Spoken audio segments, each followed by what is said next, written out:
Audio Jungle.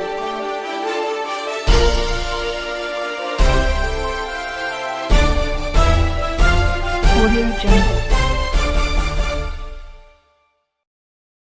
कंधरामा नवीद मुस्तफ़ा कांधड़ो जी report मौजिब रबी अल जे सिलसिले में जश्न ईद मीलाद النبي वारो प्रोग्राम यूसी रोशन आबाद जे ॻोठ अमेरी बंगले में रانجهن फक़ीर ॿरڙो استاد منظور अली ॿरड़ो ऐं ॿियनि पारां ॿरड़ा ھائوس ते मौलवी حافظ اکبر قاسمي जी صدارت में थी गुज़रियो। उन मौक़े ते प्रोग्राम जी शुरूआत कारी मोहम्मद मिठल قاسمي तिलावत कलाम पाक सां कई। इरशाद अब्बासी ऐं साथी अब्दुल जब्बार ढंढण, हाजी अब्दुल करीम ढंढण, शहजादो पल, अरशद ॿरड़ो, हाफिज़ अली गुहर मला, हाफिज़ मोहम्मद अफजल उजण ऐं ॿियनि नातुख़्वाननि नातियूं पढ़ियूं। उन मौक़े ते मौलवी हाफिज़ अली अकबर قاسمي जन हज़रत मोहम्मद मुस्तफ़ा सल्लल्लाहु अलैहि वसल्लम जन जी ज़िंदगी ते रोशनी विधी ऐं पाण सगुरनि जा मौजिज़ा बयान कया। उन मौक़े ते हाफिज़ मोहम्मद हसन जतोई सिकंदरी, हाफिज़ हिदायतुल्लाह कांधड़ो, मौलवी इमाम ॾिनो जोयो, हाफिज़ शमन ऐं उजण, GM कांधड़ो, रेडियो नेटवर्क रोहड़ीअ जो RJ फरहान मल्हा, बाहबेली अब्दुल ख़ालिक मंगरियो, उस्ताद शफ़ी मोहम्मद नूनारी, उस्ताद नज़ीर अहमद बाभो, उस्ताद बशीर नूनारी, रजिब अली कटबर,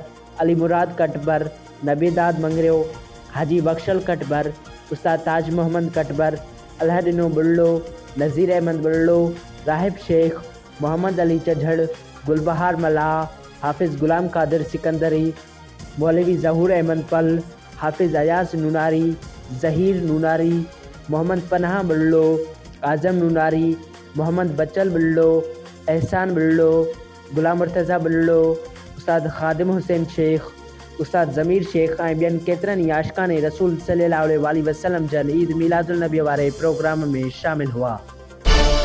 Audio Jungle.